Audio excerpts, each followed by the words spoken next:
Celebrities में बात करते हैं, जैसे हनी सिंह, जैसे मेरा नाम ही लिया। दीपिका पादुकोण ने डॉक्टर सजेस्ट किया था, डॉक्टर संदीप। एक बड़े बॉलीवुड एक्टर की डेथ हुई थी सुसाइड से, Sushant Singh Rajput. Which has now become a mystery. क्या लगता है एज ए साइकाइट्रिस्ट की स्ट्रेस बढ़ते जा रहा है? Every third child had anxiety और डिप्रेशन। किसके पास जाना है पहले, हमें साइकोलॉजिस्ट के पास जाना है या सीधा साइकाइट्रिस्ट के पास जाना है? दीपिका पादुकोण ने ओपनली एक्सेप्टेड कि उनको डिप्रेशन रहा है। अगर आपने पढ़ा हो आज की न्यूज है, अनफॉर्चुनेटली एक सुसाइड हुआ। काफी लोगों को लगता है कि मैं एक बार मेडिसिन स्टार्ट कर दूंगा तो वो एक एडिक्शन बन जाएगी। Is that true?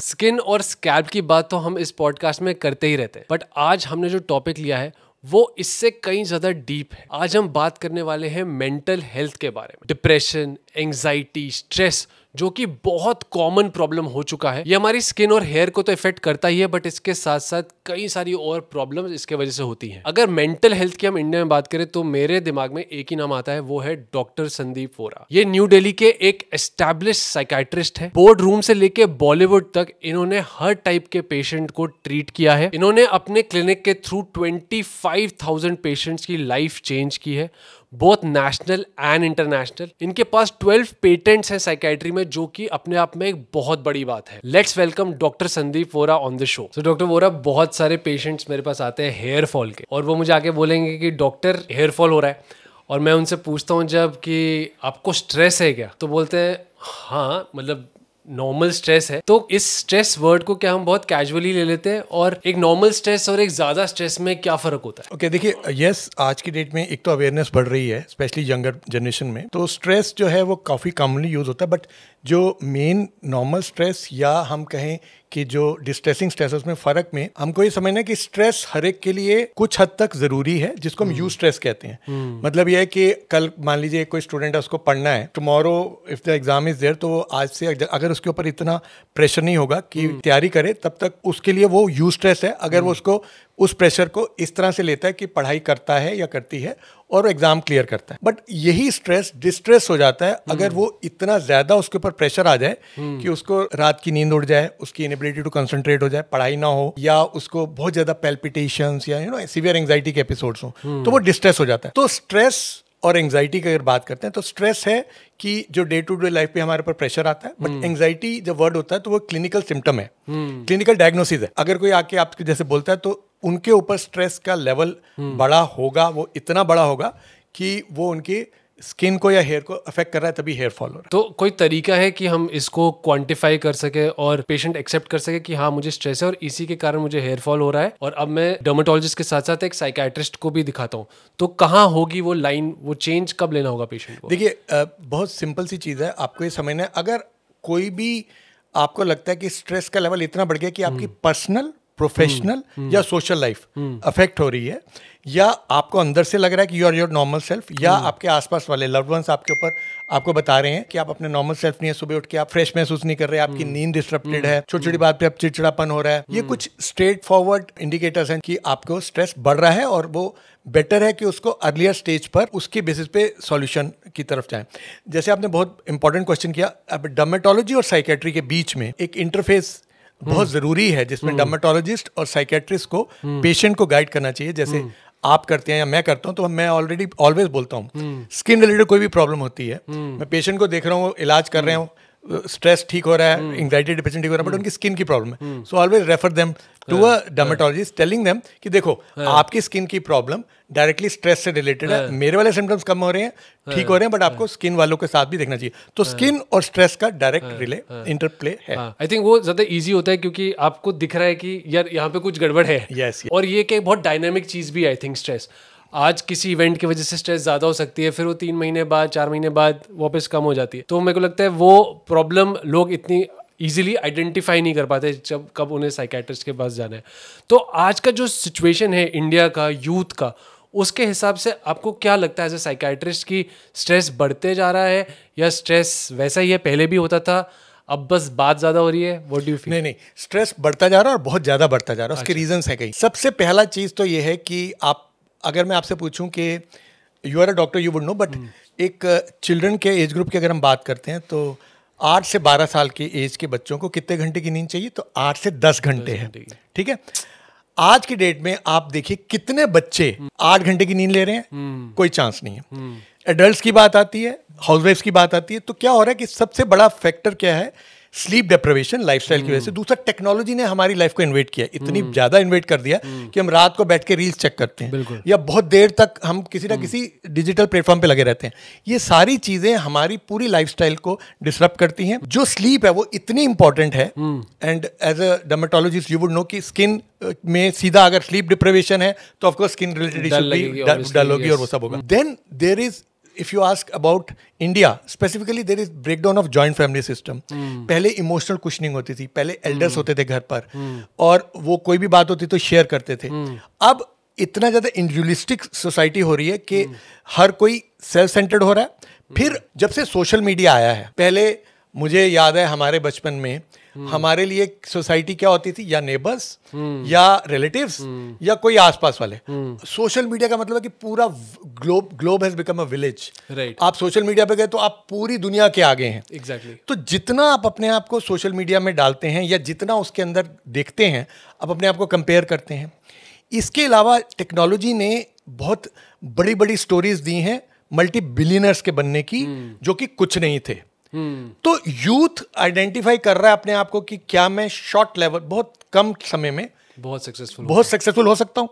तो हमारे टाइम पर सक्सेस का मतलब होता है, ठीक है 50s में जाके सक्सेस होगी तो बहुत अच्छी बात है, लग गई, वो भी सक्सेस, वो भी बहुत बड़ी बात है। आज की डेट में आप बात करते हैं तो 30 ईयर वाला कहता है मैं तो 35 पे रिटायर हो रहा हूँ, I will become a multi billionaire. ये सब चीजें हैं। तो चारों तरफ से इतना प्रेशर बढ़ गया है। आपने पूछा कि स्ट्रेस बढ़ रहा नहीं बढ़ा। रिसेंटली अभी एक स्टडी थी, इंडियन स्टडी है, जिसमें देखा गया कि 10 से 15 साल के बच्चों के बीच में, मैं बच्चों के इसलिए बोल रहा हूँ क्योंकि वो सबसे ज्यादा वल्नरेबल एज, तो every third child had anxiety और डिप्रेशन। और सोशल मीडिया पे एक कैनेडियन स्टडी है जिसने किया सोशल मीडिया पे, अगेन इसी एज ग्रुप में, तो again 50% had a problem anxiety और डिप्रेशन। तो क्या हो रहा है कि चारों तरफ से मीडिया का इन्वेजन है। पहले आपकी वैल्यूज कौन गाइड करता था? हमारे टाइम पे हमारे ग्रैंड पेरेंट्स होते थे, पेरेंट्स होते थे। आज की डेट में क्या? आज की डेट में पेरेंट्स हैं, न्यूक्लियर फैमिलीज है, दोनों वर्किंग है, वो टाइम कम दे पाते हैं। तो कौन बन गया उनका वैल्यू देने वाला? सोशल मीडिया या स्क्रीन्स के जरिए।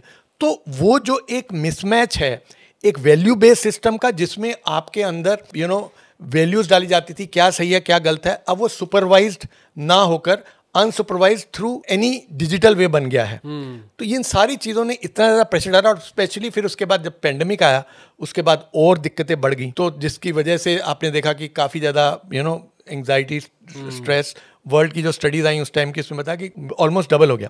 तो ये सब दर्शाता है कि आज की डेट में स्ट्रेस बहुत बढ़ रहा है। और आप देखेंगे कि जो यूथ है उसको एक तरफ एस्पिरेशनल है, एक तरफ उनको पता है कि हमारे को चीज़ें मिल सकती हैं, दूसरी तरफ उनको सारी चीज़ों को पाना है, but they don't want to compromise other things. तो वो जो एक एस्पिरेशन, डिजायर और कैपेबिलिटी का मिसमैच है, वो स्ट्रेस बढ़ा रहा है। तो स्ट्रेस को तो हम बहुत लूजली बोल लेते हैं कि हाँ मुझे स्ट्रेस है, बट वो लाइन कहाँ हम ड्रॉ कर सकते हैं कि इसके बाद अब हमें एक साइकेट्रिस्ट को विजिट करना चाहिए? ऐसा कोई तरीका है क्वांटिफाई करने का स्ट्रेस को? बहुत इंपॉर्टेंट क्वेश्चन आपने पूछा, and I will be glad to share with you that we have done lot of research, और उसके बाद I have come up with a term known as emotional wellness index. Emotional wellness index क्या है जो मैंने coin किया? उसमें क्या है कि हमारे को यही जो आपने क्वेश्चन बोला, ये डॉक्टर्स के लिए, पेशेंट्स के लिए, कॉमन पॉपुलेशन के लिए बहुत इंपॉर्टेंट है कि क्या उनको प्रॉब्लम है, अगर है तो उनको किसके पास जाना चाहिए। तो मैंने ह्यूस्टन यूनिवर्सिटी के साथ रिसर्च करके स्ट्रेसोमीटर नाम का एक रेटिंग स्केल को वैलिडेट किया, पब्लिश किया, and now it is published in American text book also. तो इसमें हमने 5 एरियाज हैं लाइफ के, आपकी नेचर, सर्कमस्टांसेस, आपके क्लिनिकल सिम्टम्स, आपकी डोमेस्टिक लाइफ और आपकी प्रोफेशनल लाइफ। ये 5 चीज़ों को आप जोड़ेंगे तो उसकी बेसिस पर एक स्ट्रेस का पूरा आपके ऊपर डोमेन, पूरे सारे डोमेन को इकट्ठा करेंगे तो वो मिलकर जो प्रेशर डालते हैं उसको हम स्ट्रेसोमीटर में डाल के हमने ये जो रेटिंग स्केल किया है, ये रेटिंग स्केल अवेलेबल है इजीली। इसमें आप 55 क्वेश्चन भरेंगे, भरने के बाद ऑटोमेटिकली आपके पास ईमेल आएगा जिसमें कलर कोड होगा। Green means normal, blue means the problem is just started, you must talk to somebody, yellow means the problem is sufficient for you to consult a psychologist, और orange और red का मतलब है कि आपको psychiatrist को consult करना चाहिए। तो ये वर्ल्ड का पहला डेमोक्रेटाइज करता हुआ मेंटल हेल्थ सॉल्यूशन है जो डिजिटली अवेलेबल है। हमारी वेबसाइट पे जाएंगे तो अवेलेबल मिल जाएगा आपको। तो जैसे आप देखेंगे जब कोविड आया था तो gold standard used to be RT-PCR, कि आपको RT-PCR करवाओगे तो पता लगेगा कि कोविड है नहीं है। पर उस वक्त दिक्कत क्या थी कि एक तो ह्यूमन रिसोर्सेज की कमी थी और it was costly. So then we came up in the world with rapid antigen test. तो स्ट्रेसोमीटर या इमोशनल वेलनेस इंडेक्स मैंने कुछ वैसे ही पिच किया है, जो कि आपको सेल्फ एनालिसिस कर सकते हैं। आप करके आप देख सकते हैं कि आपकी डिग्री ऑफ प्रॉब्लम कितनी है। अगर आपको लगता है प्रॉब्लम है तो जो नियरेस्ट मेंटल हेल्थ प्रोफेशनल है उसको कंसल्ट करें। इससे नॉर्मल कम्युनिटी के अंदर अवेयरनेस आ सकती है और आप उसको एग्जैक्टली यूज कर सकते हैं अपने लिए। और दो टाइप्स हैं, एक स्टूडेंट्स के लिए, एक एडल्ट्स के लिए। इसको हम फॉर्मली भी अभी लॉन्च करेंगे and we are talking to the government also to make it mandatory. अगर आपने पढ़ा हुआ आज की न्यूज़ है कि अनफॉर्चुनेटली एक सुसाइड हुआ। इस तरह के सुसाइड्स हैं स्टूडेंट्स के, यूनिवर्सिटीज़ में हो रहे हैं, टॉप के medical colleges, IITs, IIMs, coaching institutes. So इस तरीके से हम स्क्रीनिंग कर सकते हैं। जो एग्जिस्टिंग रेटिंग स्केल्स वर्ल्ड में हैं वो है डिग्री ऑफ प्रॉब्लम। किसी को डिप्रेशन है तो वो कितना है, किसी को एंग्जाइटी है तो जब हमारे क्लिनिक में पेशेंट आते हैं, दूसरे साइकियाट्रिस्ट देखते हैं, वो डिग्री ऑफ एग्जिस्टिंग पेशेंट्स का प्रॉब्लम क्या वो है। ये जो है प्रिवेंटिव तौर पर ये वर्ल्ड का पहला है जिसमें आप एक नॉर्मल व्यक्ति देख सकता है उसको जरूरत है या नहीं है। I think this will go in long way in prevention of emotional and other mental health related problems. तो बेसिकली हमें बस सिंपली वेबसाइट पे जाना है और अपने आंसर्स कुछ देने हैं और उससे हमको पता चल जाएगा कि हम एक प्रॉब्लमैटिक स्ट्रेस में है या फिर हम एक नॉर्मल काइंड ऑफ स्ट्रेस में। बिल्कुल। और इसमें ये of course it is not a substitute of professional any professional opinion. It's just a guide. हाँ, इट्स अ गाइड। एंड जैसे कोविड में था, रैपिड एंटीजन टेस्ट में आपका नेगेटिव आया बट आपको बुखार है, you must go to a doctor. आपको लगता है कि इसमें रिपोर्ट आई but you are not agreeing, जिसके चांसेस बहुत कम है बट हैं, तो you must consult a mental health professional. अभी बहुत सारी चीजें हम सोशल मीडिया में पढ़ते रहते हैं सक्सेसफुल लोगों के बारे में, और जब सक्सेस की बात होती है तो Deepika Padukone, Elon Musk, Shahrukh Khan, Donald Trump, ये ऑफ कोर्स सक्सेसफुल लोग हैं और लोग इन्हें फॉलो करते हैं। अब दीपिका पादुकोण ने बोला अपने रीसेंट इंटरव्यू में कि मैं 8 घंटे से ज्यादा काम नहीं करना चाहती हूँ, और ऐसा कुछ आया कि इनके वजह से कोई मूवीज भी उनके हाथ से निकल गई। और इलॉन मस्क और शाहरुख खान और डोनाल्ड ट्रंप वो कहते हैं हम तो सिर्फ 4 घंटे ही सोते, बाकी हम काम करते। तो हमारे यूथ को किस राह पे चलना चाहिए इनमें से, और क्या इस टाइप का लाइफस्टाइल जो है दोनों तरफ से आपको इफेक्ट करता है आपके वेलबींग को? मेंटल हेल्थ के हिसाब से इन सब में से सबसे समझदार दीपिका पादुकोण है। हाँ। सीधी सी बात है। हाँ। देखिए उसका रीजन है कि ऑफ कोर्स दीपिका पादुकोण ने ओपनली एक्सेप्टेड कि उनको डिप्रेशन रहा है। हाँ। तो ये कहना कि आपको 4 घंटे की नींद से काम चल जाएगा, ये मैं बोलूंगा 0.001% के लिए एप्लीकेबल होगा। 99.9% के साथ ऐसा एप्लीकेबल नहीं होता है। राइट। उसका रीजन है हमारा ब्रेन रिजुविनेट करेगा ही नहीं। अगर आपने 8 घंटे की नींद नहीं ली तो किसी ने कहा कि what is sleep? Sleep is God gifted meditation, you know, you must sleep adequately. देखो 8 घंटे की आप नींद लोगे और वो भी रात की। अगर 8 आवर्स प्रैक्टिकल नहीं है तो मैं 6 to 8 की रेंज देता हूँ। अगर आप 100% परफेक्ट रहना चाहते हैं तो 8 आवर्स, 6 to 8 आवर्स। मैं पर्सनली 7 आवर्स पे परफेक्ट रहता हूँ, but 8 hours I try, sometimes I get, sometimes I need 8 hours. हाँ, 8 आवर्स। तो क्या अब आप देखो किसी वजह से हम लोगों को नींद नहीं आती है, कंसंट्रेशन में problem, you start feeling jittery, you know, तो we are all human beings. इन लोगों को ये फॉलो करना बिल्कुल गलत है। एक इंटरेस्टिंग चीज आपको बताता हूं, इसमें एक क्लिनिकल एस्पेक्ट बताता हूं। Some people who are very successful tend to get high by working more and more. उनका ब्रेन रिजुविनेट होता है, बट वो क्या, उनको कम नींद पे भी वो एक्टिविटी बढ़ जाती है। कुछ केसेस में अंडरलाइंग बाइपोलर स्पेक्ट्रम होता है जिसको हम हाइपोमेनिक फेज कहते हैं।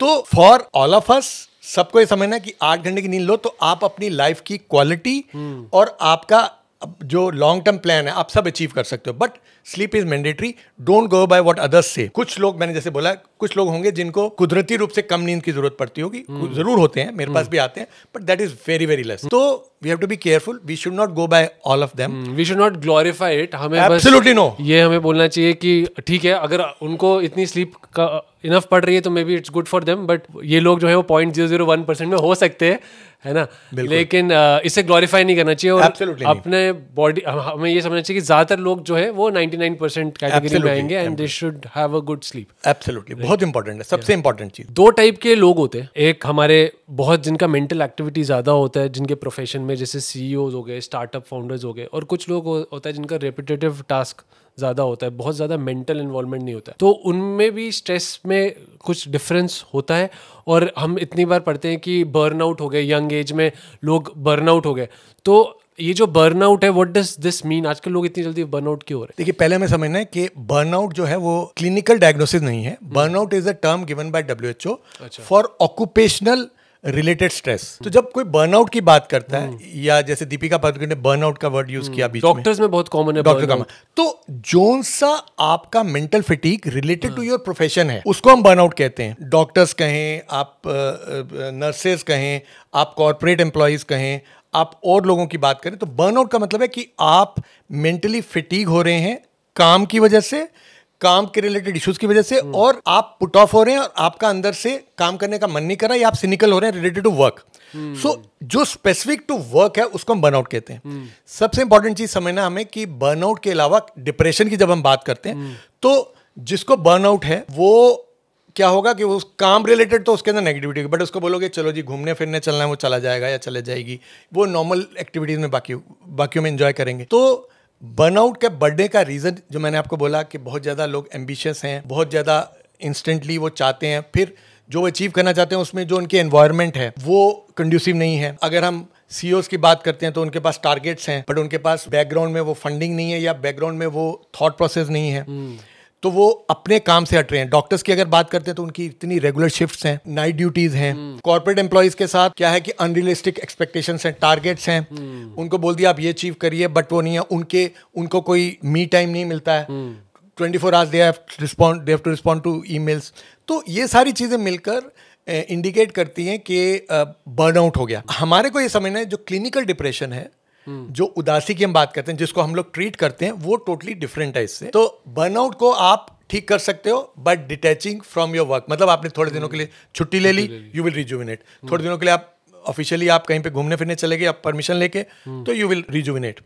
तो ये जरूरी है समझना, ऑक्यूपेशनल एस्पेक्ट से बर्नआउट है। जो चीज अनट्रीटेड हो या क्रोनिक आपके ऊपर प्रेशर रहेगा तो वो क्लिनिकल डिप्रेशन बन जाएगा, जिसकी जैसे हम नॉर्मल ट्रीटमेंट होती है वैसे कर। अब हम आइडेंटिफाई कर चुके हैं कि हम स्ट्रेस्ड आउट है, हम कुछ लोग हमें से बर्नआउट भी हो रहे हैं। इससे बचने के लिए, कम करने के लिए बर्नआउट के लिए, तो आपने बोला कि ब्रेक्स हम ले सकते हैं, और क्या हम कर सकते हैं to reduce this stress and burnout? पहले मैं चाहूंगा कि आपके लिसनर्स को समझाना एक बेसिक तरीके से कि स्ट्रेस का बॉडी कैसे रिस्पॉन्ड करता है। कार ड्राइव करते हैं आप, कार ड्राइव करते हैं तो एक एक्सीलरेटर है, एक ब्रेक है। तो हमारी बॉडी के अंदर जब स्ट्रेस आता है तो उसके अंदर कॉर्टिसोल और एड्रेनलिन सिक्रीट होते हैं, उसको हम सिंपैथेटिक सिस्टम कहते हैं, जो कि हमें प्रोपेल करता है, हमें पुश करता है कि हम जो भी हमारे सामने चैलेंज है उसको कवर करें। जब वो स्ट्रेस चला जाता है, अब हमको बैलेंस करना है, तो हम थोड़े समय में सामने से कोई ऑब्स्ट्रक्शन है तो ब्रेक लगाएंगे, तो हमारी बॉडी का ब्रेक होता है पैरासिम्पैथेटिक सिस्टम। तो ये सारे जो कॉर्टिसोल वगैरह होते हैं वापस अंदर चले जाते हैं। तो अब आप मानो आज की डेट में अगर मैं कहूँ कि मेजॉरिटी ऑफ द यूथ या मेजॉरिटी ऑफ द पीपल, सबका पैर एक्सीलरेटर पे, ब्रेक है ही नहीं, तो स्ट्रेस बढ़ेगा चारों तरफ से। ब्रेक किस रूप में होती है? तो स्ट्रेस को लेवल करने के लिए ब्रेक मतलब पैरासिम्पैथेटिक को आपको बढ़ाना है, तो वो कैसे होगी? रेगुलर स्लीप, जो हम ऑलरेडी बात कर चुके हैं, yoga, pranayama, brisk walking, gymming, sports activity, socialising in person. हम लोग जो सबसे ज्यादा मिस कर रहे हैं वो है सोशलाइजिंग इन पर्सन मिस कर रहे हैं। हर कोई टेक्नोलॉजी पे बैठा है, वो बहुत बड़ा फिटीग है। घर के अंदर बैठे हैं तो आपस में हम व्हाट्सएप पे बात कर रहे हैं, नहीं, जितना आप इन पर्सन इंटरेक्शन करेंगे, क्योंकि human beings are meant to connect with each other. तो आपको ये समझना है, अगर आप स्ट्रेस में हैं तो आपने पहले देखा मेंटली अपने आप को पैरासिम्पैथेटिक एक्टिविटी जो ब्रेक है वो बैलेंस लेके चलनी है। आपने 5 दिन मेहनत की, 6 दिन मेहनत की, 7वां दिन आपका पैरासिम्पैथेटिक, आपको सब कुछ छोड़ना है, मेंटली स्विच ऑफ करके रिलैक्स करना है। अगर ये बैलेंस बना के चलते हैं तो स्ट्रेस रिलेटेड प्रॉब्लम आपकी आने को आप आराम से प्रिवेंट कर सकते हैं।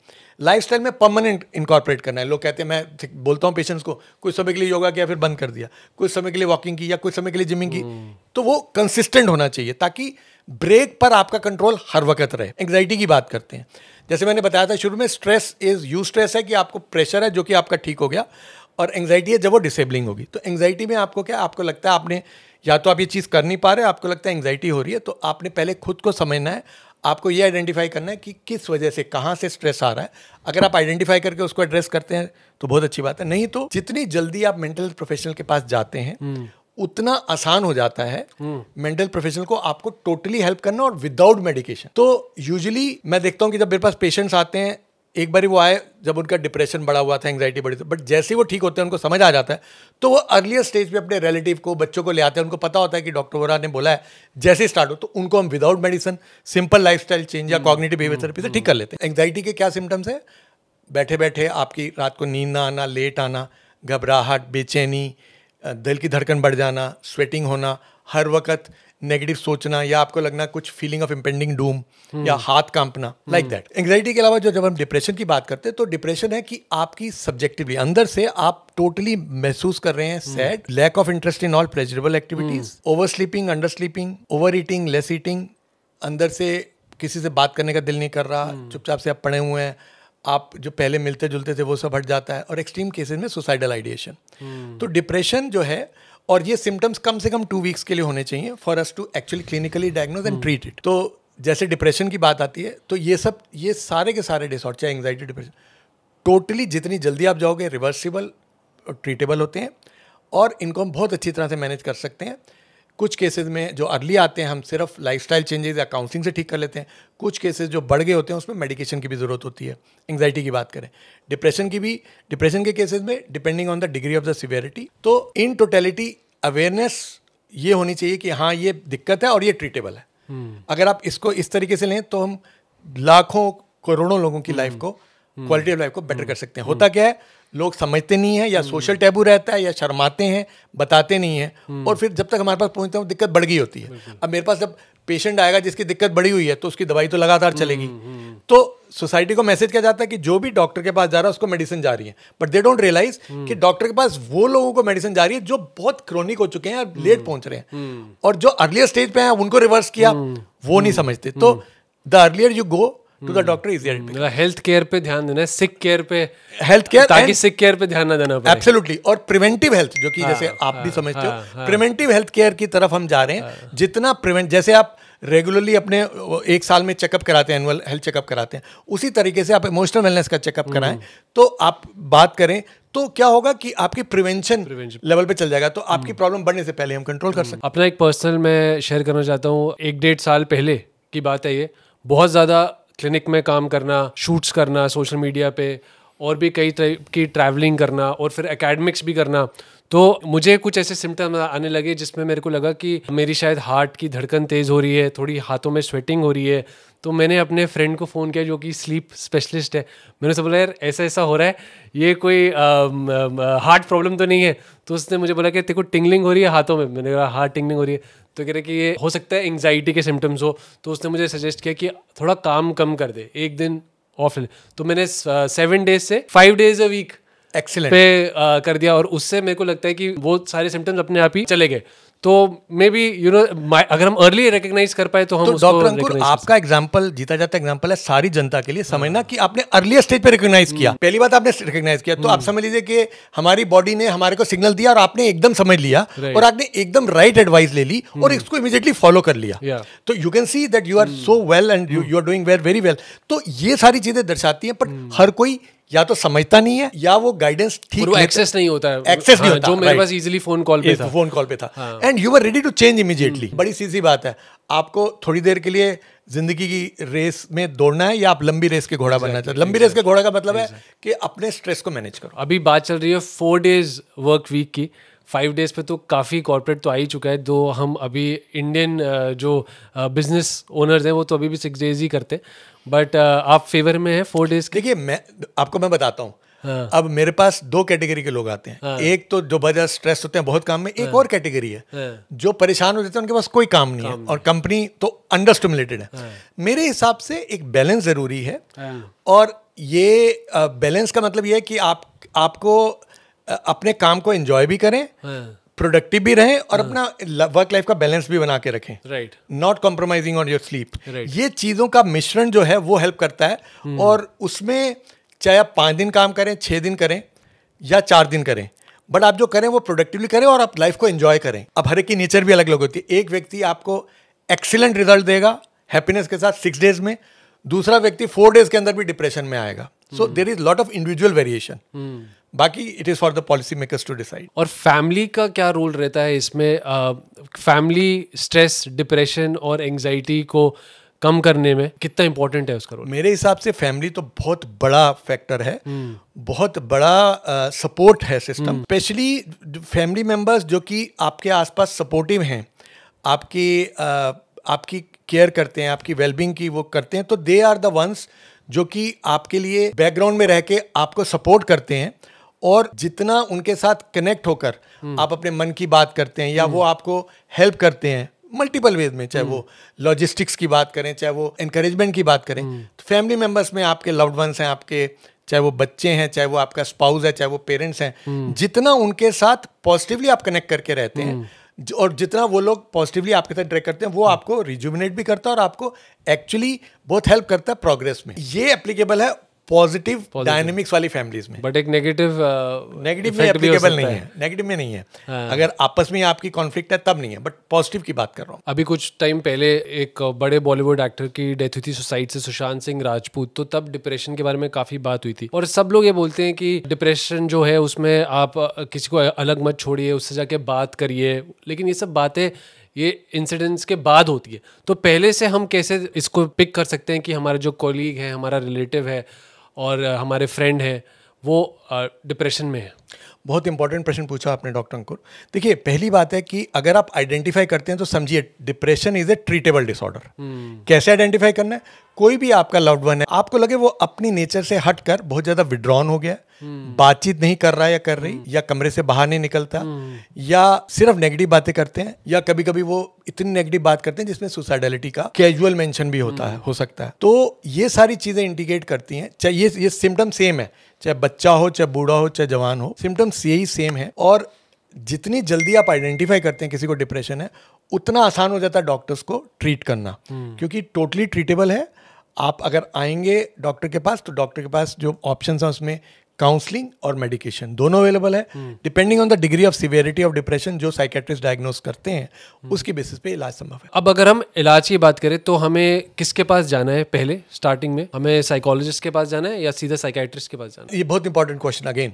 देखिए, साइकोलॉजिस्ट इज समबडी जिन्होंने या तो एमफिल साइकोलॉजी में की है, और जो साइकेट्रिस्ट है वो MBBS MD डॉक्टर है। तो मेडिकल डॉक्टर जिसने इलनेस के लिए पढ़कर, और डॉक्टर जो दवाइयाँ देते हैं वो साइकेट्रिस्ट हैं, और साइकोलॉजिस्ट वो हैं जो कि काउंसलिंग करते हैं या साइकोलॉजिकल टेस्टिंग करते हैं या और रिलेटेड एक्टिविटीज़ करके पेशेंट को हेल्प करते हैं। अगर आपको लगता है कि आपको प्रॉब्लम ऐसी है जो अभी स्टार्टिंग है, हल्की फुल्की है, तो सीधा साइकोलॉजिस्ट के पास जा सकते हैं। बट अगर आप श्योर नहीं है तो best is to go to a psychiatrist. क्यों? क्योंकि वो ना सिर्फ आपकी साइकोलॉजिकल प्रॉब्लम, बट आपकी हिडन मेडिकल डिसऑर्डर कोई है। फॉर एग्जांपल थायराइड प्रॉब्लम होगी, विटामिन डेफिशिएंसी होगी, आयरन डेफिशिएंसी होगी, ये सब भी डिप्रेशन देते हैं। So best way is, first step is to go to a psychiatrist and let the psychiatrist take a call. अब मेरे पास अगर पेशेंट आता है तो then I decide, and then इसको पहली बात है कि सिर्फ काउंसलिंग की जरूरत है, सिर्फ मेडिकेशन की जरूरत है, या दोनों की जरूरत है। तो depending on the degree of severity we actually match the requirement जो पेशेंट को चाहिए, उसके हिसाब से भी टेलर मेक द ट्रीटमेंट। और काफ़ी लोग घबराते हैं साइकाइट्री की दवाई लेने से, क्योंकि उनको लगता है कि कभी वो इसको छोड़ नहीं पाएंगे। तो what is the truth behind that? कब तक लेनी पड़ती हैं दवाइयाँ, और क्या आपके पर्सनल एक्सपीरियंस में ऐसे लोग हैं जो एक्चुअली इन दवाइयों को छोड़ पाए? दिस इज़ समथिंग जो कि बहुत कॉमन जो सोसाइटी में मिथ है कि साइकेट्रिक दवाइयाँ खराब करती हैं। Psychiatric disorders are like other medical disorders. किसी को ब्लड प्रेशर है, ब्लड प्रेशर की दवाई आपने दी, वो कंट्रोल हो गया। साइकेट्रिस्ट के केस में भी सेम है। मेडिकल डिसऑर्डर है जिसमें हम वर्ल्ड वाइड रिसर्च से क्लिनिकली प्रूवन है कि ब्रेन के अंदर केमिकल इम्बैलेंस है जिसको हम करेक्ट करते हैं। सेरोटोनिन है, डोपामिन है, जो भी है। तो मेडिकली हम research based, scientifically validated studies और प्रूवन फैक्ट्स पे इलाज कर रहे हैं। कोई ये ऐसा नहीं है कि हमको लगा कि देनी है तो देते हैं, नहीं। और क्लियर कट क्राइटेरियाज हैं, गाइडलाइंस है कि अगर ये सिम्टम्स है तो पेशेंट को दवाई देनी है। अब साइकेट्रिक मेडिसिन में डिपेंड करता है, यूजुअली कहा जाता है अगर फर्स्ट एपिसोड है किसी को तो 6 to 9 months लेके या 12 months तक खींच के जितना आपको लगता है, then you taper it off. किसी को सेकेंड एपिसोड है तो थोड़ा सा बड़ा, बट अगर आपको रिपीटेड एपिसोड्स हैं तो वो दवाई लगातार लेनी पड़ती है। बहुत पेशेंट आके मुझे कहते हैं कि डॉक्टर साहब ये दवाई तो हम आप कह रहे हो लंबी लेनी पड़ेगी। तो आई टेल देम, तुम ब्लड प्रेशर की दवाई कितनी देर के लिए लेते हो? Life long. शुगर की दवाई कितनी लेते हो? Life long. आपकी क्वालिटी ऑफ लाइफ, आपका शुगर लेवल और आपका ब्लड प्रेशर मेंटेन्ड है, सब कुछ सेम है। सेम हमारी मेडिकल दवाई के हैं, साइकेट्रिक दवाइयों का है। लोगों के दिमाग में सोशल टैबू की वजह से और द फैक्ट कि अगर साइकेट्रिक प्रॉब्लम दवाई से किसी को प्रॉब्लम है, वो तो 50 जगह जाके बोलेगा। मैंने अगर 100 लोगों को ट्रीट किया, एक को किसी वजह से दिक्कत हुई, वो एक तो जाके बोलेगा। उनका क्या, जो 99 चुपचाप से आकर ठीक होकर फर्स्ट क्लास चले गए, वो तो कभी नहीं बोलेंगे। तो ये जो बायस है सोसाइटी में, वो एक जो रियल फैक्ट्स हैं उससे दूर रखता है। तो बेझिझक होकर समझे, आप राइट टाइम पे डॉक्टर के पास जाएं। कोई जितनी जल्दी आप जाएंगे उतना जल्दी आपको हेल्प किया जा सकता है। सेम एग्जांपल मैं लेता हूँ, हाइपरटेंशन का। अब कोई व्यक्ति आया, उसको पहली reading I high blood pressure की, वो डॉक्टर के पास गया, कार्डियोलॉजी के पास उसने चेक किया, उसने कहा ये भी स्टार्टिंग है, तुम अपना लाइफस्टाइल चेंज करो और तुम योगा प्राणायाम इस तरह की चीजें करो और स्लीप लो एडिक्वेट, तो तुम्हारा बीपी नॉर्मल हो जाएगा, तो वो उसको जिंदगी भर जरूरत ना पड़े ब्लड प्रेशर की दवाई की। सेम साइकेट्री में है। आप अगर अर्लियर स्टेज पर आके टोटली प्रिवेंट, जैसे आपने अपना एग्जांपल दिया 100% प्रिवेंटेबल, कोई दवाई की जरूरत नहीं थी, आपने एकदम उसको seriously being a doctor very sensibly लेके इंप्लीमेंट किया, फर्स्ट क्लास है। प्रॉब्लम ये आती है कि लोग छुपाते हैं या इग्नोरेंट होते हैं या वो डिस्कस नहीं करते, या कुछ लोग बहुत इंट्रोवर्ट होते हैं। वो दिक्कत इतनी बढ़ जाती है, जब तक हमारे पास पहुंचता है वो लंबी दवाई देनी पड़ती है। बट जितना जल्दी आएंगे इनिशियल एपिसोड्स में, हम बहुत अच्छी तरह हेल्प कर सकते हैं। दूसरा इंपॉर्टेंट पॉइंट समझना है, साइकेट्री में मेडिसिन और काउंसलिंग का एक बैलेंस बनाना पड़ता है। अगर हम कॉजेस की बात करें तो बोला जाता है geno bio psycho economical, psycho social economical. Genetic loading आपकी फैमिली हिस्ट्री में प्रॉब्लम है नहीं, बायोलॉजिकल ब्रेन में chemical imbalance, psycho social aspects जो आपकी साइकोलॉजिकल आपके अंदर क्या हो रहा है, आपके आसपास क्या हो रहा है, सोशली क्या इश्यूज है, और इकोनॉमिकल, इन सब के मिश्रण से आपकी प्रॉब्लम बनती है। और जैसे मैंने आपको बताया 5 जो मेरे स्ट्रेसोमीटर के साइन बताए थे, वो सबको करके, तो अगर आप वर्ल्ड का बेस्ट इलाज देना चाहते हो किसी पेशेंट को, या कोई पेशेंट लेना चाहता है, इन सब एरियाज को कवर करेंगे तभी उसको वर्ल्ड का बेस्ट इलाज मिलेगा। तो बायो साइको सोशल मॉडल जो है ये सबसे ज़्यादा सक्सेसफुल है। और इससे आप देखोगे जो क्लिनिक में जो पेशेंट्स आते हैं, जब उनको इस तरह से सर्विसेज दी जाती हैं, तो उनका जो केयर, रिकवरी और केयर है वो लॉन्गर लास्टिंग है, और प्रिवेंशन रिलैप्स के चांसेस कम है और प्रिवेंट किया जा सकता है। तो दोनों चीज़ों का महत्व है, आप किस तरीके से प्रॉब्लम को ले रहे हैं और डॉक्टर आपको किस तरीके से गाइड कर रहे हैं, और दोनों चीज़ों को जोड़ते हैं। अगर आप, एक व्यक्ति आया, उसने दवाई ली, उसने डॉक्टर से ये डिस्कस नहीं किया कि मेरे घर में स्ट्रेस है, कोई भी, कि मेरी वाइफ से कॉन्फ्लिक्ट है या मेरी मदर और वाइफ में कॉन्फ्लिक्ट है, वो तो शेयर किया नहीं। आया, उसको दवाई दी, वो ठीक हुआ, डॉक्टर ने कहा तुम ठीक हो गए, फर्स्ट एपिसोड तब बंद कर दिया, वो फिर आ गया। जब तक मैं उसका रूट कॉज आइडेंटिफाई नहीं करूंगा और उसको एड्रेस नहीं करूंगा और काउंसलिंग से उसका तोड़ नहीं निकालूंगा, तब तक वो सफर करता रहेगा। और उसकी जिम्मेवारी है डॉक्टर को बताना, डॉक्टर की जिम्मेवारी है वो आइडेंटिफाई करना। तो इनको साइको सोशल एस्पेक्ट को अगर कवर करेंगे, बैलेंस करेंगे, तो you can actually, if you ask me, it is psychiatry and mental health is the most important branch of the world. इसको ठीक तरीके से हैंडल करें, you can actually change the life of millions and millions. और जब आप psycho social bio की बात करते हैं, तो मतलब आप पेशेंट को तो ट्रीट करते ही हैं, बट आप उनके रिलेटिव्स को और उनके जो साथ में उनको भी एजुकेट करते हैं कि इनको ये प्रॉब्लम है और ये प्रॉब्लम आपके वजह से भी हो सकती है। एब्सोल्युटली। सो मेरी जब मैं ट्रीटमेंट करता हूँ, तो एक, जब I am being the psychiatrist, I first see the case, फिर I identify the issues, then I have few psychologists attached to me. So it's a team effort in which I focus, and then the teams share with me for each case उनको क्या लगता है, and then depending on the degree of the problem and the people involved for the patient, it could be parents, it could be son, daughter, उन सबको involve करते हैं। यही reason है कि हमारे को सक्सेस बहुत अच्छी मिलती है। और आई वुड से अगर हम एफर्ट करते हैं 90% टाइम सारी फैमिलीज या सारे जो उसके आसपास है पेशेंट के, वो कोऑपरेट करते हैं और कोलैबोरेट करते हैं, हेल्प करते हैं। डॉटर इन लॉ और मदर इन लॉ कोऑपरेट करते हैं आपस में? ये बहुत बड़ा प्रश्न है। सबसे बड़ी बात है, ये कल्चरली न्यूट्रल है। ये कॉन्फ्लिक्ट पूरी जगह होती है, पूरे वर्ल्ड में है। इंडिया अमेरिका सेम है यहाँ पर। दिस इज समथिंग जो कि बहुत कॉमन प्रॉब्लम है, और इसको हैंडल करना चैलेंजिंग होता है बहुत ज्यादा। तो ये जो आपने मेडिसिन की बात की, साइकाइट्री की, बहुत यूजफुल है हमारे लिए, बट काफी लोगों को लगता है कि मैं एक बार मेडिसिन स्टार्ट कर दूंगा तो वो एक एडिक्शन बन जाएगी। Is that true? देखिए, इसमें हमें समझना है कि एडिक्टिंग मेडिसिन कौन सी होती है और नॉन एडिक्टिंग कौन सी होती है। जितनी दवाइयाँ आप लेते हैं जो नींद के लिए लेते हैं, या आपको लगता है एंटी एंग्जाइटी आप ले रहे हैं और डॉक्टर की सुपरविजन के बिना लेते हैं, वो सारी एडिक्टिंग मेडिसिन हैं। तो पहला चीज़ तो यह है कि डॉक्टर के सुपरविजन के बिना कोई दवाई नहीं लेनी चाहिए। पहला पॉइंट तो ये है। दूसरा, जब हम ट्रीटमेंट की बात करते हैं, चाहे वो एंग्जाइटी की है, चाहे वो डिप्रेशन की ट्रीटमेंट की बात करते हैं, तो हमारे पास दवाइयाँ जो हैं वो 2 कैटेगरी होती हैं। एक होती है इमीडिएटली, जो इमीडिएट हेल्प करती हैं, और एक होती है जो थोड़ा सा टाइम लगती है और बट वो स्टेबल रखती हैं। तो when we treat the patient, when we start the treatment, तो कुछ बेंजोडाइजेपिन ग्रुप है या कुछ ऐसी मेडिसिन है जिनका एडिक्शन पोटेंशियल, उसको हम शुरू में, क्योंकि वो इंस्टेंट रिलीफ देती है, शुरू में थोड़े दिनों के लिए देके फिर वो हटा देते हैं। बट जो लॉन्गर लास्टिंग है, जैसे SSRIs है या बाकी दवाइयाँ, वो हम धीरे धीरे कंटिन्यू करते हैं। तो ये जो बैलेंस है, ये मेंटल हेल्थ प्रोफेशनल के हाथ में, साइकेट्रिस्ट के हाथ के थ्रू ही आप कर सकते हो।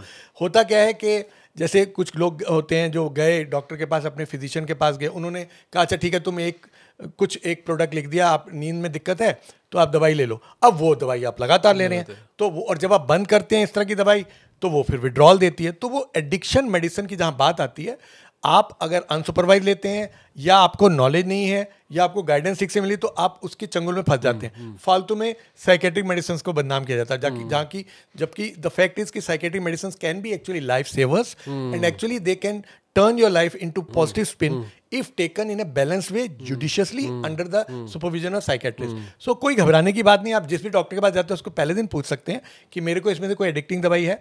मेरे पास जो आते हैं मैं पहले दिन बोल देता हूँ कि इंस्टेंट रिलीफ के लिए कुछ है, बट इसको मैं कुछ ही दिनों में जीरो कर दूंगा, क्योंकि पहले दिन ही अगर मैं पेशेंट को बता दूंगा तो पेशेंट कोलैबोरेट करेगा डॉक्टर के साथ to help himself and the doctor to wean off that addicting medicine. क्यों देते हैं? क्योंकि इंस्टेंट रिलीफ की बात आती है। किसी को सीवियर पैनिक डिसऑर्डर है, उस बेचारे की जान निकल रही है, तो उसको मैं अगर बेंजोडाइज़ेपिन नहीं दूंगा तो उसको, वो तो बेचारा बेहोश हो जाएगा या एडमिट हो जाएगा कहीं। उसको देते हैं, बट उसको धीरे धीरे करके हम फिर वो वीन ऑफ कर देते हैं। पहले कुछ रेगुलर, फिर एसओएस, फिर वीन ऑफ। जैसे कई बार हमारे पास पेशेंट आ जाते हैं और मैं देखता हूँ फिजिशियन की प्रिस्क्रिप्शन होती है और क्लोनाज़ेपैम ऐसे ही लिख देते हैं लोग। तो वो समझना ज़रूरी है कि क्लोनाज़ेपैम एक हैबिट फॉर्मिंग ड्रग हो सकती है। तो अगर डॉक्टर ने आपको 10 दिन के लिए लिखी है तो आप उसे केवल 10 दिन के लिए ही लो, और उससे आगे अगर आपको कंटिन्यू करनी है so you have to see psychiatrist specially. और इसमें देखो सबसे कॉमन चीज़ अगर आप देखोगे तो गैस्ट्रोएंटरोलॉजिस्ट का प्रिस्क्रिप्शन होता है, उसके अंदर बेंजोडाइज़ेपिन डाली होती है। उसका रीज़न है कि गट और इमोशनल हेल्थ इंटर रिलेटेड है, दोनों इकट्ठे हैं। तो आपको क्या, जब स्ट्रेस होता है तो आपकी आंतड़ियों में आपको लूज मोशन होते हैं, कॉन्स्टिपेशन होती है, क्योंकि gut is known as the second brain. तो एब्डोमिनल डिस्कम्फर्ट होती है। तो आप कई बार देखेंगे कि जो फिजिशियंस हैं, जो स्पेशलिस्ट हैं, उन्होंने सेंसिबली ये अंडरस्टैंड करके कि इस पेशेंट के अंदर इमोशनल ओवरले है, वो दवाई ऐड की होती है। But ultimately the patient has to understand, patient को बताना भी चाहिए डॉक्टर्स को कि ये दवाई ऐड की है, इसको तुमने कम करना है, बंद कर देना है। वो गाइडेंस नहीं मिलती या वो करते नहीं है तो उसकी वजह से दिक्कत होती है। राइट। तो बेस्ट है जब कंफ्यूजन है, don't hesitate, go to the nearest psychiatrist. अब हम कुछ कॉमन कॉन्फ्लिक्ट्स के बारे में बात करते हैं जो हमारे और हमारे रिलेशंस में होते हैं।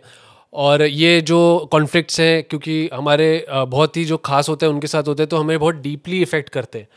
तो हस्बैंड वाइफ के बीच में आजकल बहुत झगड़े हो रहे हैं, डाइवोर्स रेट्स बहुत बढ़ रहे हैं, मैं अपने पेशेंट्स में भी देखता हूँ। तो इन झगड़ों को आप कैसे एड्रेस करते हैं? देखो, सबसे पहले तो we have to identify the cause. Indian families में सबसे कॉमन है कि हस्बैंड वाइफ के बीच में बैकग्राउंड कौन, इन-लॉज का, families of the respective spouses. Right. तो बैकग्राउंड में ड्राइव कौन कर रहा है रिलेशनशिप को? पेरेंट्स ऑफ वाइफ और पेरेंट्स ऑफ हस्बैंड। तो ये आइडेंटिफाई करना बहुत इंपॉर्टेंट है। तो क्या है कि आप ये हम देखते हैं कि काफी बारी इस चीज को अगर एड्रेस करें कि आपका बैकग्राउंड में ड्राइव कौन कर रहा है आपकी रिलेशन, तो पेरेंट्स मिलेंगे आपको। ये जॉइंट फैमिली के साइड इफेक्ट्स हैं। जॉइंट फैमिली के साइड इफेक्ट्स हैं। और बहुत कॉमन है कि आपने लव मैरिज की, पेरेंट्स ने तब तो मान लिया, बट अब उनकी ईगो क्लैश हो गया। ये बहुत कॉमन होता है। दूसरा कॉमनेस्ट कॉज होता है हस्बैंड और वाइफ के बीच में aspirational issues, both want to rise in their profession. और तीसरा कॉमन कॉज है inability to give time to each other. आपको बड़ा इंटरेस्टिंग केस बताता हूँ। मेरे पास एक केस रेफर हुआ कॉर्पोरेट का, और दोनों हस्बैंड वाइफ एक कॉर्पोरेट में काम कर रहे थे और 4 साल से मैरिज थी और दोनों को स्ट्रेस था। वाइफ अप्रोच्ड कि she is getting this comments from the in laws that there is no baby. अभी बेबी तो हुआ नहीं। ये मैं आपको 5 साल पुरानी बात बता रहा हूँ, मे बी मोर। तो मैंने जब दोनों, और हस्बैंड वॉज कोऑपरेटिव, दोनों के दोनों सेम कमरे में काम कर रहे हैं। एक की नाइट ड्यूटी है, एक की डे ड्यूटी है, 4 साल से। मैंने कहा आप लोग हस्बैंड वाइफ इंटीमेट कब होते हो? कहते हमारे पास तो टाइम ही नहीं है। तो मैंने कहा फिर इमेजिन इस लेवल तक होती है इश्यूज। हस्बैंड वाइफ कॉन्फ्लिक्ट में identify the cause and work on it. Commonest background drivers parents, second common aspirational mismatch, and third is inability to give time. ये 3 सबसे इंपॉर्टेंट है, बाकी बड़ी सारी चीजें। Mother in law versus daughter in law, इस conflict को हम कैसे रिजॉल्व कर सकते हैं? अरे बाप रे, ये तो भगवान मालिक है। इसका रीजन है, एक बार I was trying to help it, तो बेटा आया बीच में, सर कोई फायदा नहीं है। बट ये बात है, आपको मैं बोलूं कि ये इतना ज्यादा चैलेंजिंग इशू है, हर बेटे को ये फेस करना पड़ता है। उसका रीजन है मदर अपनी तरफ से पॉजेसिव है, वाइफ न्यूली पोजेस्ड हस्बैंड के बीच में, और मिसमैच होता है। ऐसा नहीं कि हर जगह mother in law daughter in law में कॉन्फ्लिक्ट हो, but it's very very common. So invariably हम देखते हैं कि हमारे पास आके एक पेशेंट बैठा और वो मेल आके बैठता है, डिप्रेशन है, हम इलाज शुरू करते हैं। जैसे मैंने आपको बोला कि मैं साइकोसोशल एस्पेक्ट पे फोकस करता हूँ। I always try to take out कि what is the reason. He is introvert, 2 session हो गए, 3 सेशन हो गए, तो ही कम्स एंड सिट्स, और फिर धीरे धीरे पता लगता है कि actually he is inability to adjust to the fact that mother and wife are having difference of opinion. तो ये एक चैलेंजिंग होता है। और इसमें क्या होता है, दिक्कत कहाँ आती है कि वाइफ यंग है, आप उसको बुलाते हो, she may be open to suggestions.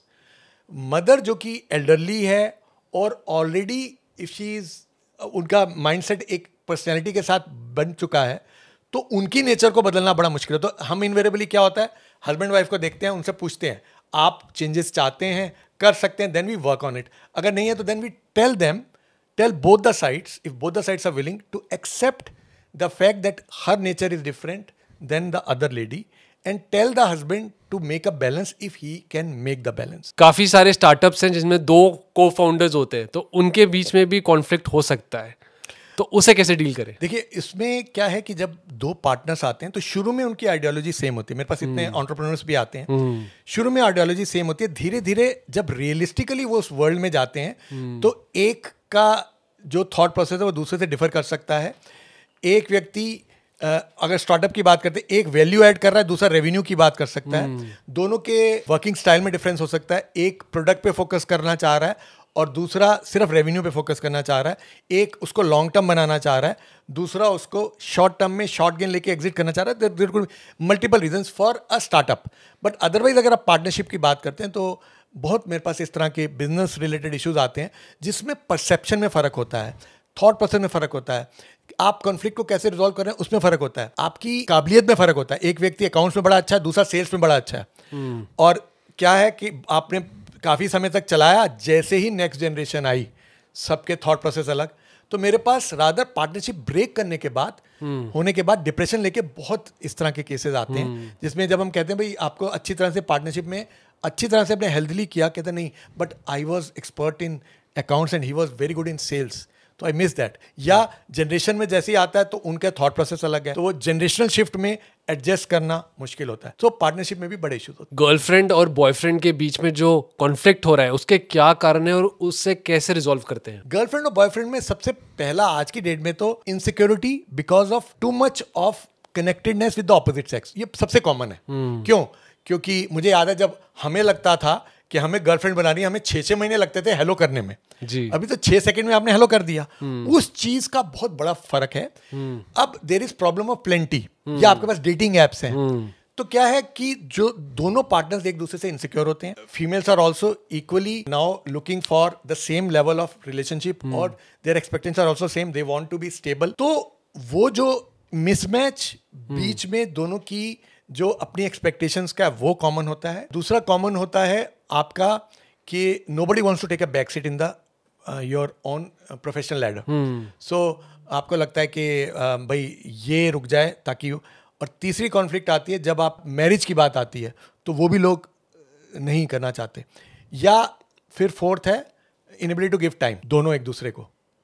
तो ये कॉमनेस्ट है। एक और कॉन्फ्लिक्ट जो स्पेशली इंडियन सोसाइटी में बहुत कॉमन है वो है 2 ब्रदर्स का। उसके रीजंस तो हमें पता है, उसको रिजॉल्व कैसे करते हैं? देखिए, ये डिपेंड करता है कि हमारे पास कौन आ रहा है हेल्प के लिए। काफ़ी कॉमन ऐसे होता है कि जैसे फैमिली के अंदर स्प्लिट हुआ, प्रॉपर्टी डिस्प्यूट था, अलग हुआ, तो उसके बाद एक को डिप्रेशन हुआ। कई बारी एक ब्रदर आता है, कई बारी एक पेरेंट आता है, कई बारी माँ आती है। तो depending on the cause and looking at the degree of hurt and degree of problem and क्या ये पॉसिबल है उन दोनों को जोड़ना, तो depending on the reason and कितना कोई ओपन है। जहाँ तक कॉजेज़ की बात आती है तो सबसे इंपॉर्टेंट ये समझना आपको कि 2 भाई जब एक ही घर में पैदा होते हैं तो धीरे धीरे जब वो बड़े होते हैं तो उनका परसेप्शन, उनकी काबिलियत वो अलग अलग होती है। तो शुरू में तो 2 बराबर थे, बट जैसे जैसे वो सोसाइटी में बाहर जाते हैं और स्पेशली जब उनकी शादियाँ होती हैं तो वो जो एक डायनामिक्स है वो बदलते हैं। पहले आप एडल्ट सिर्फ एक सन थे, देन यू बिकेम हस्बैंड, तो आपका थॉट प्रोसेस पहले अकेला आपका था पेरेंट्स या ब्रदर के साथ, फिर वो आपकी वाइफ आई, इसी तरह से दूसरे के साथ होता है। तो धीरे धीरे जब जैसे जैसे आप बढ़ते हैं और बीच में अगर फाइनेंशियली एक स्ट्रांग है दूसरा नहीं है, एक काबिल है दूसरा नहीं है, एक सक्सेसफुल है दूसरा नहीं है, तो वो और दिक्कत बढ़ जाती है। तो कारण कई होते हैं, बट ये ज़रूर है कि जितना जल्दी आप इस चीज़ को बिगड़ने से हैंडल कर सकें। बड़ी बड़ी फैमिलीज आती हैं, हम उनको कहते हैं, जैसे एल्डरली अगर कोई फैमिली का है, उनको बोलते हैं अपने सामने बैठकर आप डिवीज़न कर दीजिए, बताकर ट्रांसपेरेंट तरीके से, ताकि ये लोग बाद में ना झगड़े। तो वो जो चीज़, और कईयों का शुरू में हो जाता है झगड़ा या जो भी होता है, तो depending on the degree of problem और डायनेमिक्स उस फैमिली के कैसे हम ट्रीट करते हैं या हम काउंसलिंग करते हैं, और वो डिपेंड करता है वो फैमिली कितना हमारे पास आकर इंटरेस्टेड है इसको रिजॉल्व करने में।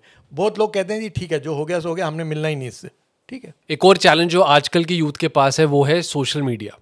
अब सोशल मीडिया में जब हम स्क्रॉल करते हैं तो हमें सामने वाले की लाइफ हमेशा हमसे बेटर लगती है और हमें कहीं ना कहीं फेयर ऑफ मिसिंग आउट होता है। तो ये चीज़ कैसे इम्पैक्ट कर रही है हमारे यूथ को? बहुत ही इंपॉर्टेंट क्वेश्चन है। देखिए क्या है कि जो सोशल मीडिया में स्पेशली जो रील्स हैं, ये स्टार्ट हुई थी 2020 में, जब एक कंपनी ने दूसरी कंपनी को पीछे छोड़ने के लिए स्टार्ट किया। उस वक्त उन्होंने मार्केटिंग ऐसी की कि आपको ज्यादा लंबे देर तक रखा जाए एंगेज करके। तो जो मार्केटिंग जब की गई उसमें देखा गया कि किस तरीके से आपको वो ज्यादा देर तक रिझा सकते हैं, रख सकते हैं। उसका डाउनफॉल ये हुआ कि आज की डेट में सोशल मीडिया की एडिक्शन बढ़ती जा रही है। हम एक बार ही देखते हैं तो फिर बार बार देखते हैं, या हम चारों टाइम हर वक्त हमारे दिमाग में यही होता है कि सोशल मीडिया में क्या हो रहा है, या हमने क्या बताना है, या हमारा लेवल क्या दूसरों से बेटर है नहीं। पहली चीज हमें समझनी चाहिए कि जो भी आप देख रहे हो वो सच्चाई नहीं होती है। हर कोई अपने आप को या तो मॉफ करके फोटो डालता है या अपना बेस्ट बताता है। तो मतलब बाकी जो लाइफ दिख रही है, मेंटल चैलेंजेस तो नहीं दिखते, इंस्टाग्राम पे दिखते हैं, और परफेक्ट लाइफ है। अगर परफेक्ट लाइफ है तो बात ही क्या है। तो वो जो चीज है, स्पेशली यंगस्टर्स, एडोलेसेंस, ये अपने आप को कंपेयर करते हैं और इनको लगता है यार वो बेटर है मेरे से, या फियर ऑफ मिसिंग आउट आपने बोला, तो वो जो चीज़ है वो ब्रेन पे लोड डालती है। अगर आप सोशल मीडिया पर अपने आप को कंसिस्टेंटली रखते हैं तो आपको लगता है कि मेरे लिए लाइक्स आने चाहिए, मैक्सिमम लाइक्स आने चाहिए, मेरे फॉलोअर्स आने चाहिए, मेरे व्यूअर्स आने चाहिए, तो वो चीज़ आपको एंगल्फ कर लेती है। तो एक तरह से आपका ब्रेन हाईजैक हो जाता है। तो मेरी सबको ये सलाह है कि आप लिमिटेड यूज़ करें।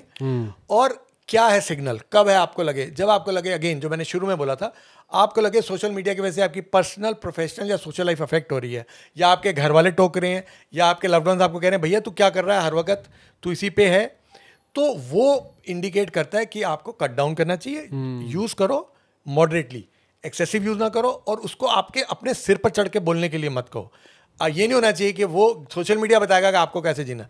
आपको जैसे जीना है आप आराम से जियो, ठीक तरीके से, बट सोशल मीडिया को एक बैलेंस तरीके से लो। बट क्या टेक्निक्स होनी चाहिए? क्योंकि जब मैं स्क्रॉल करने बैठता हूँ तो अगर 15 मिनट स्क्रॉल करना होता है, वो करते करते 1 घंटे में कन्वर्ट हो ही जाता है, और इससे पूरे डे की जो मेरा डिस्ट्रीब्यूशन ऑफ टाइम है वो सब मैसअप हो जाता है। तो इस चीज़ को कैसे हम कंट्रोल कर सकते हैं? बहुत इंपॉर्टेंट है, नोटिफिकेशन को ऑफ करना चाहिए। पहली चीज़, आपको अपने टाइम को स्पेसिफाई करो कि मैंने इतनी देर के लिए देखना है, इससे ज़्यादा नहीं। क्योंकि देखो वो जो मार्केटिंग उनकी हो रही है वो तो यही है कि आप 24 घंटे बैठे रहो। हमको ये समझना है हमारे लिए क्या है, और आपके लिए बहुत इंपॉर्टेंट समझना कि ये थोड़े समय बाद मेंटली टैक्सिंग हो जाएगा।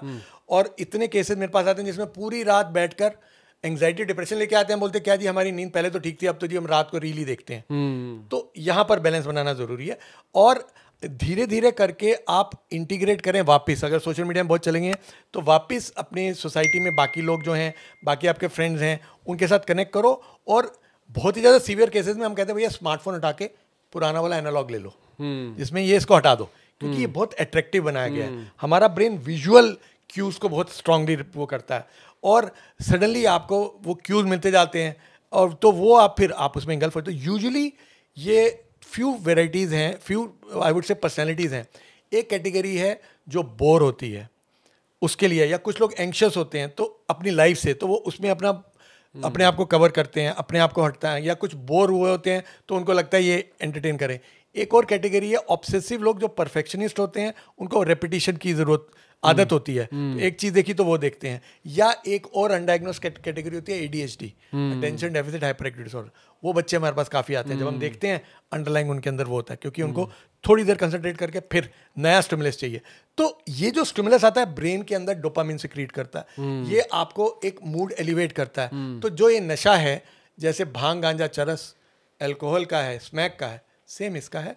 और ये एक्चुअल में इंटरनेट गेमिंग डिसऑर्डर हमारा DSM-5 है, जो डायग्नोस्टिक क्लासिफिकेशन है मेंटल डिसऑर्डर्स की, उसमें चैप्टर 3rd नंबर चैप्टर दिया हुआ इंटरनेट गेमिंग डिसऑर्डर है, जो कि अंडर रिव्यू है, जो 10 साल पहले आया था। धीरे धीरे करके ये भी सोशल मीडिया एडिक्शन आएगी। और सोशल मीडिया में भी 2 टाइप के लोग हैं।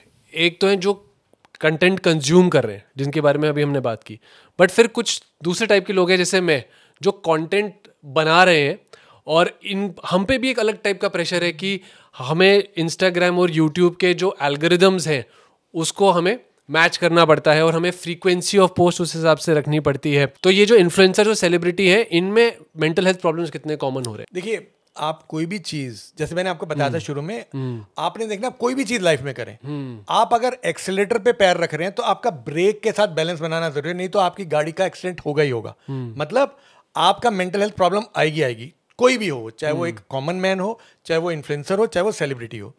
तो जैसे आपने बताया, जो इन्फ्लुएंसर्स हैं उनको ये समझना कि आप जो भी चीज़ कर रहे हैं उसमें समझिए कि हमारा ब्रेन बना है 24 घंटे का, अगर दिन है तो उसमें 8 घंटे की नींद लेना या एडिक्वेट रेस्ट लेना ज़रूरी है। आपकी क्वालिटी ऑफ वर्क, आपकी कंटेंट क्रिएशन में आपके ब्रेन की एक्टिविटी, आपका इंटेलेक्ट सब डल होता जाएगा अगर आप इस चीज़ में करेंगे। दूसरा, अगर आप 24 घंटे सिर्फ यही सोचते रहेंगे कि मेरे को लाइक्स या वो सब हो, तो आप अननेसेसरी अपने ऊपर बहुत बड़ा प्रेशर बढ़ा रहे हैं। धीरे धीरे आप अनफॉर्चुनेटली देखिए कुछ लोगों के सुसाइड हुए हैं। हाँ, देवर वेरी कई सारे क्रिएटर्स जिनको मैं फॉलो करता था, कॉमेडी क्रिएटर्स, उसमें से अभी रिसेंटली एक फीमेल ने सुसाइड किया है 3 मंथ्स पहले। तो it's very heart wrenching. Yes, I understand. तो यही मैं कह रहा हूँ कि सबको समझना चाहिए कि हमको भगवान ने 24 घंटे दिए हैं, उसमें हमको डिवाइड करना चाहिए, और सिंपैथेटिक और पैरासिम्पैथेटिक ब्रेक और एक्सीटर के बैलेंस बनाना जरूरी है for us to live longer, relish happily and enjoy life. आपकी एस्पिरेशन ठीक है, बट आपको अपनी किसी भी मेंटल हेल्थ की कॉस्ट पे कुछ नहीं है। आप लाखों करोड़ों रुपया कमा लीजिए, बट अगर आप हैप्पी नहीं है तो it's not worth it. Right. आपने दूसरी बात की सेलिब्रिटीज़ की। अब मेरे पास काफ़ी लोग आके बोलते हैं, अब मैं सबके नाम तो नहीं बोल सकता जिनको मैं ट्रीट करता हूँ, तो कुछ मेरे पेशेंट आके पूछते हैं, सर सेलिब्रिटीज़ को क्या प्रेशर है, उनके पास तो सब कुछ है, बट दे डोंट रियलाइज कि सेलिब्रिटीज़ में बात करते हैं। जैसे तो हनी सिंह, जिसने मेरा नाम ही लिया, जब आप बहुत बीमार हुए और आपने अपने आप को घर में बंद कर लिया, तब म्यूजिक इंडस्ट्री के कौन से लोग थे जिन्होंने आपको रीच आउट किया? काफी फोन आते थे, फॉलो अप लेते थे, डॉक्टर्स बताते थे। दीपिका ने डॉक्टर सजेस्ट किए, दीपिका पादुकोण ने डॉक्टर सजेस्ट किया था, डॉक्टर संदीप। तो उसको मैं ओपनली बोल सकता हूँ, बाकियों के नाम नहीं ले सकता हूँ, कि देखिए, आप देखिए कि जो सेलिब्रिटी अगर कोई पहुंचा है टॉप पर, तो आप सोचो उसने कितनी स्ट्रगल की होगी, कितना उसने मेहनत की होगी, और फिर ये कहा जाता है it is easier to reach on top but difficult to maintain it. तो अगर हम सेलिब्रिटीज़ की बात करते हैं, फिल्म वर्ल्ड की बात करते हैं, तो ये जहाँ दूर से लगता है कि इसमें बहुत सुहावना है, आप हर कोई शाहरुख खान नहीं बन सकता, हर कोई अक्षय कुमार नहीं बन सकता, तो इन लोगों ने इतनी मेहनत की।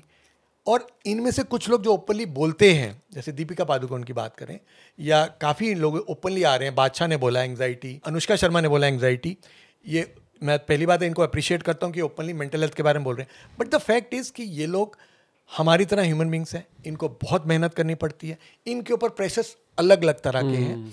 एक तरफ आप उतने ही फेमस है जितनी आपकी लास्ट फिल्म हिट हुई, दूसरा आपके ऊपर, क्योंकि आप फिल्म वर्ल्ड में हैं, आपकी लुक्स इंपॉर्टेंट है, आपकी फिजिक इंपॉर्टेंट है, आप you can't afford to look bad, आपको cosmetically you have to be always look, you should look on top, then इतना टफ कंपटीशन है, आपकी शेल्फ लाइफ लिमिटेड है। तो कोई भी व्यक्ति है, सबको समझना चाहिए all of us are human beings first, और साथ में इन प्रेशर्स की वजह से काफ़ी बारी कोपिंग मैकेनिज्म क्या, स्मोकिंग, ड्रग्स, आप नशा करते हैं, कोकेन बहुत कॉमन है फिल्म इंडस्ट्री में। तो ये सब चीज़ें क्या, उसकी वजह से आप अपनी लाइफ को कट शॉर्ट करते हैं, और सडनली आप देखते हैं कुछ फेमस जिन्होंने काफ़ी अपनी लाइफस्टाइल को बेटर किया था, सडनली वी लॉस्ट देम। अभी 1-2 नाम है, इससे पहले 2 साल पहले भी 1-2 नाम आए। वो लोग इतने प्रेशर में जीते हैं, heart attacks, young heart attacks हो रहे हैं, क्योंकि इनके ऊपर एक तरफ प्रेशर है टू परफॉर्म, दूसरी तरफ प्रेशर टू अर्न, और तीसरा pressure to look normal and healthy and the best and sustain it. So ये बहुत ज्यादा प्रेशर है। If you ask me, it's a very very stressful to be on top in any field. Right. अभी आपने बताया कि good looks को maintain करना बहुत ज़रूरी है, और गुड लुक्स को मेंटेन करने लोग मेरे पास आते हैं। ये मार्केट भी काफी स्पीड से अब बढ़ गई है एस्थेटिक्स की। As a psychiatrist what do you think this as a positive trend और a negative trend? I think ये ना यंगस्टर्स पे बहुत ज़्यादा लोड डाल रहा है और ये बहुत ज़्यादा प्रेशर डाल के बॉडी डिस्मॉर्फिया, मतलब जिसमें आपको लगता है कि यू आर नॉट परफेक्ट, और इसमें काफ़ी हद तक I would say social media का रोल, और young adults and girls are getting affected the most. हाँ, कई पेशेंट आते हैं मेरे जो बोलते हैं कि मेरे को ये आई अपनी इससे कम लगती है, ज़्यादा लगती है, अंडर आई वॉल्यूम कम लगता है, और कई बार मुझे भी समझ नहीं आ पाता है कि ये क्या बोल रहे हैं। Exactly. है ना, तो वो इस टाइप के सिम्टम्स रहते हैं बॉडी डिस्मॉर्फिक सिंड्रोम में, जब खुद की बॉडी पेशेंट को इतनी पसंद नहीं आती और उसमें वो छोटे छोटे नुस्खे ढूंढता है और उसकी ट्रीटमेंट सीख करता है। बिल्कुल सही है। और इसमें क्या है, क्योंकि आप अपने आप को कंपेयर कर रहे हो सो कॉल्ड परफेक्ट इमेजेस पे। अब आप अपने आप को, अगर एक लड़की है वो अपने आप को कंपेयर कर रही है, एक लड़का है वो अपने आप को बॉडी बिल्डर से वो कर रहा है और वो उसको लगता है, तो वो जो कंपैरिजन है, जो constant scrutiny, self scrutiny for you comparing yourself with the others so called the best, जो कि मैंने पहले बोला मॉफ्ड इमेजेस हैं या परफेक्ट इमेजेस बनाई जाती है। कैमरा क्वालिटी बदल गई है, कैमरा क्वालिटी बदल, लोग सनस्क्रीन यूज करना शुरू कर दिए हैं। तो इसमें बहुत ज्यादा रोल इस चीज का, और ये प्रेशर डाल रहा है, और हर कोई चाहता है कि वो बेस्ट लुकिंग मेल या फीमेल बने, जो कि पॉसिबल नहीं है। और प्रैक्टिकल होना ज़रूरी है, आपको रियलिस्टिक अपने आप से एक्सपेक्टेशन रखनी चाहिए। और एक्सेसिव, मैं जो देख रहा हूँ कि आज की डेट में मेरे पास ये प्रॉब्लम लेके, जैसे आपने बताया ना कि मुझे ये लग रहा है मेरा नाक नहीं ठीक है, मेरी आँख नहीं ठीक है, ये भी बढ़ता जा रहा है। और इसमें फिर हम जब देखते हैं तो अल्टीमेटली यही होता है कि उनके साथ लाइफ में बहुत सारे इश्यूज होते हैं, और यंगस्टर्स में comparison with the existing so called the best in the world, वो कॉमन। तो कहाँ तक आपको लगता है ये एस्थेटिक ट्रीटमेंट्स नॉर्मल है और किसके बाद वो प्रॉब्लमेटिक हो जाता है? बड़ी सीधी सी बात है, आपके पास आया पेशेंट, आपने उसको देखा, आपने मेडिकली उसको सजेस्ट किया एनीथिंग रिलेटेड टू स्किन, आपने उसको ट्रीट किया, और जो आपको लगा क्लिनिकली होना चाहिए यू रिसीव्ड, ही और she achieved the result and you are happy with it. But आप देखते हो कि आपके पास वही पेशेंट बार बार आ रहा है और आपसे वो बातें कर रहा है जो जिसकी सेंस ही मिलती है। जैसे अभी भी आपने बोला कि वो कहता है कि मुझे लगता है सब ठीक है, उनको ही लग रहा होता है। तो एक तो वो वाला पॉइंट है, या आपको लगे हर वक्त वो व्यक्ति किसी ना किसी तरह की स्किन रिलेटेड प्रॉब्लम लेके आ रहा है जिसका लॉजिक आपके क्लिनिकल उसमें मैच नहीं करता है। ये तो हो गया somebody who comes to dermatologist। बाकी लोगों को समझना जरूरी है कि आपको लगता है कि आपके घर में कोई भी ऐसा व्यक्ति है वो जरूरत से ज्यादा फोकस्ड है ऑन द लुक्स, या रिपीटेटिवली अपना चेहरा देखता है या देखती है और हर बात में उसको लगता है कि वो इन्फीरियर है। ये कुछ कॉमनेस्ट सिम्टम्स हैं जो कि बताते हैं कि ये एबनॉर्मल में चला गया। मेरे पास जब पेशेंट्स आते हैं तो उसमें यूजुअली हिस्ट्री क्या होती है कि वो 5 बारी डिफरेंट डर्मेटोलॉजिस्ट के पास गए, सबने बोला भैया तुम्हारा इससे ज़्यादा और कुछ नहीं है ये, और तुम ठीक हो। या वही पेशेंट अपने घर वालों को बोल रहा है कि देखिए मेरा चेहरा ठीक नहीं है, जब मेरे सामने आके बैठता है चेहरा ठीक होता है। जब पूछो ना कितना टेढ़ा है ये, तो वो बॉडी डिस्मॉर्फिया का पार्ट होता है। तो टॉक थेरेपी और मेडिसिन दोनों देनी पड़ती है इन पेशेंट्स को? डिपेंड करता है degree of the problem, usually दोनों। बट इसकी मेडिसिन भी होती है? मेडिसिन भी होती हैं। अच्छा। Some of them are very obsessive by nature. Okay. So we have anti obsessive measure, तो बार बार अपना चेहरा चेक करते हैं या बार बार कुछ ऐसी चीजें करते हैं रिपीटेडली होती है, तो वो वाला पॉइंट भी हम इसको देख के उसके हिसाब से ट्रीट करते हैं। काफी बार जो हस्बैंड्स हैं वो अपने वाइफ के पर्टिकुलर फीचर को लेके बार बार कमेंट करते हैं, तो वो भी उनको इनसिक्योर बनाता है। बिल्कुल बिल्कुल। And negative comments bye husband बहुत कॉमन है। हाँ। जिसमें वो उनको लो सेल्फ एस्टीम कर देता है। और फाइनली अगर सोशल मीडिया का इम्पैक्ट बच्चों पे देखे तो वो किस टाइप का होता है और कितना उनको अलाउ करना चाहिए देखने के लिए, और किस टाइप का कंटेंट है जो उनको देखना चाहिए? जो सोशल मीडिया है वो एक तरह से आपको रिफ्लेक्ट करता है सोसाइटी में क्या हो रहा है। बच्चों को जितना ज़्यादा आप सोशल मीडिया पे अलाउ करेंगे उतना उसके ब्रेन की डेवलपमेंट में वो हानिकारक है। वर्ल्ड वाइड रिसर्च की गई है जिससे देखा जा रहा है कि जो बच्चे अर्लियर एक्सपोज किए गए हैं किसी भी स्क्रीन को, और of course social media is one of the commonest, तो उनके ब्रेन पे नेगेटिव इंपैक्ट होता है। क्यों? क्योंकि बच्चों का ब्रेन डेवलप हो रहा होता है, तो बच्चों के ब्रेन को आप जोन से भी स्टिमुलस देंगे उसके हिसाब से वो मैच्योर होगा। बच्चों के अंदर मैच्योरिटी नहीं होती ब्रेन के अंदर, उनके लिए राइट क्या है रॉन्ग क्या है, किस इन्फॉर्मेशन को कितनी तरह से लेना वो नहीं होता है। तो बच्चों का ब्रेन क्योंकि सेंसिटिव और मैच्योरेशन वाली फेज में चल रहा होता है, तो हमें बड़ा ध्यान रखना चाहिए कि बच्चों को कम से कम अलाउ करना चाहिए। जो भी आपने देखा होगा, पढ़ा होगा कि ऑस्ट्रेलिया है, इस तरह की कंट्रीज़ हैं, और यूरोप में भी कंट्रीज़ हैं, इन्होंने 18 साल से पहले वालों को केस में उनको बैन कर दिया है। तो उसका रीज़न यही है कि वर्ल्ड वाइड रिसर्च आ रही है कि सोशल मीडिया से बच्चों की डेवलपमेंट में आपने हर चीज़ अगर उनको परोस के दे दी तो ब्रेन तो उनका काम करेगा नहीं। उनको एडिशन सब्ट्रैक्शन में दिक्कत हो रही है, उनको नॉर्मल रीजनिंग में दिक्कत हो रही है, क्योंकि ब्रेन कॉन्फ्लिक्ट में जा रहा है नॉर्मल चैलेंज की बजाय एक पकी पकाई रोटी को देखने में, कोई भी चीज़ हो। तो अपने हमको समझना चाहिए, पेरेंट्स को समझना चाहिए कि एक तो उनको पता होना चाहिए कि बच्चा क्या देख रहा है।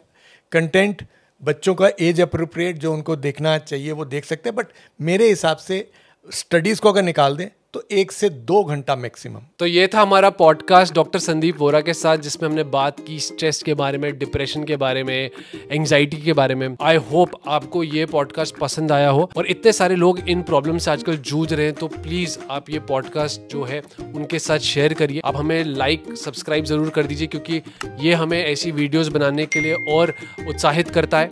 मैं लाता रहूँगा ऐसी ही कई सारी interesting video on skin and health care. मिलते हैं अगले वीडियो में, तब तक के लिए गुड बाय।